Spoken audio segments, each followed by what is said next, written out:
Malaikat Jibril kan kayak temenan, dibawa ke depan Ka'bah. Di depan Ka'bah Sayyidina Jibril bedah dada Nabi, dibedah lalu belok dikit ke kiri, diambil jantungnya. Dulu waktu umur 7 tahun beliau dibedah, ada 2 bercak hitam di kolbu, dibersihkan. Udah bersih bercak hitamnya, berarti sudah nggak ada. Maka tinggal disiram dengan air iman dan hikmah. Ini rahasia kolbu. Kalau betul belum ditazkiyah, belum ditobatkan kolbu, dikasih ilmu, maka dia bukannya bertambah dekat kepada Allah, tambah jauh. Maka ini pesan saya kepada teman-teman yang hijrah, kepada diri saya sendiri dan teman-temanku yang sedang hijrah, sahabat-sahabatku, saudara-saudaraku, ikhwan akhwatku, akhi ukhtiku yang sedang hijrah. Jangan sibuk dengan hukum fikih semata.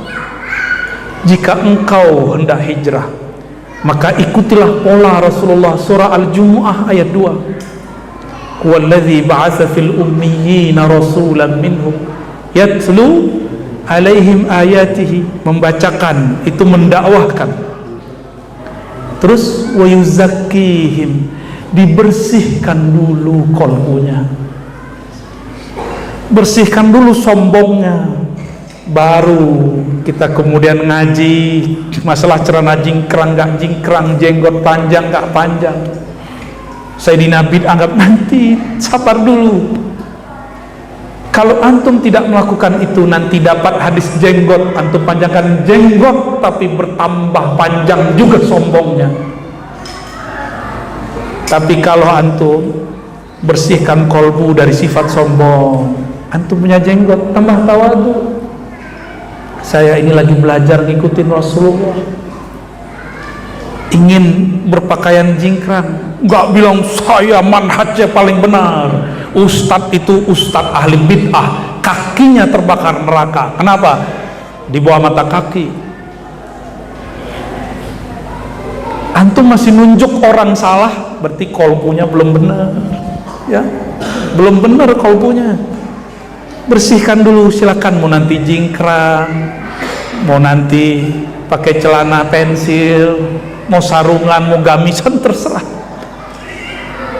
Silakan pakai serban, tapi sebelumnya bersihkan dulu dari perasaan ingin berbeda dengan orang.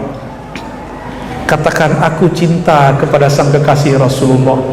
Rasulullah kemanapun beliau berserban, aku ingin mencoba cinta. Aku tidak punya banyak ilmu, wahai Allah, tolong izinkan aku mencintainya lewat serbannya, lewat jenggotnya, lewat sarungnya, bukan celana. Nabi pakai sarung kemana-mana. Naikkan akhlaknya. Ya Allah, kami ini tidak punya amal, sholat kami tidak khusyuk, tapi Rasulullah itu penyayang. Onta pun dielus, kambing pun diurut-urut oleh beliau, anjing pun dilarang untuk disakiti. Maka ya Allah, bantu aku ya Allah untuk sayang kepada makhluk. Jangan-jangan kita jadi kekasih Allah bukan karena sholat, bukan karena zikir pagi sore, karena gak tulus. Bukan karena baca waqiah, karena nggak tulus. Bukan karena sholawat, karena antum sholawatnya belum tulus. Sholawatnya masih pengen beli rumah. Sholawatnya karena pengen cepat dapat jodoh. Kok sholawat neng? Biar dapat jodoh bang. Sama aku aja gitu ya.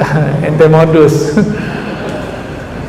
Aku kan banyak sholawat neng. Wah, kita berjodoh dong. Ya salam. Selawatnya selawat yang bukan ketulusan kepada Nabi. Jadi ketika saya meniru selawat sayangnya Nabi, itu selawat sifat namanya. Sayang itu sifat Rasulullah. Ketika antum ketemu anjing, ketemu kucing, kasih makan, itu selawat kepada Rasulullah. Selawat itu bahasa Arab dari kata shola, sholla, silah, terhubung, terkoneksi kepada Rasulullah SAW. Antum bisa nangis kalau megang kucing, melihat bagaimana sayang Rasulullah ketika memegang kucing. Kata orang anjing najis, najis itu hukum fikihnya, bukan dia itu najis dalam pengertian gak boleh disayangi. Enggak begitu. Mampu lakukan itu, separuh sifatnya sudah mi'raj. Mi'raj kan naik dari sifat emosi, sifat kebencian, naik kepada sifat kerohanian. Itu mi'raj. Mi'raj sifat. Maka saya mengajak, mari mi'rajkan sifat-sifat kita, naikkan dari sifat rendah kepada sifat yang tinggi.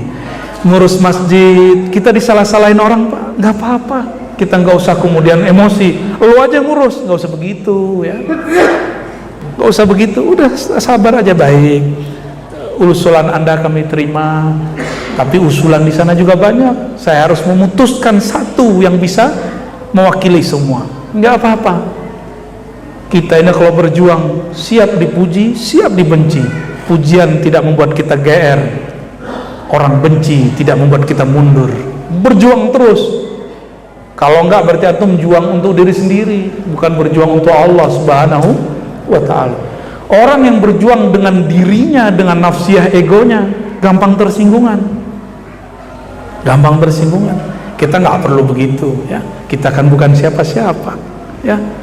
Emang antum siapa-siapa di sisi Allah? Udah tahu makomnya di sisi Allah? Udah tahu belum? Ya sudah, jangan bawa rasa itu.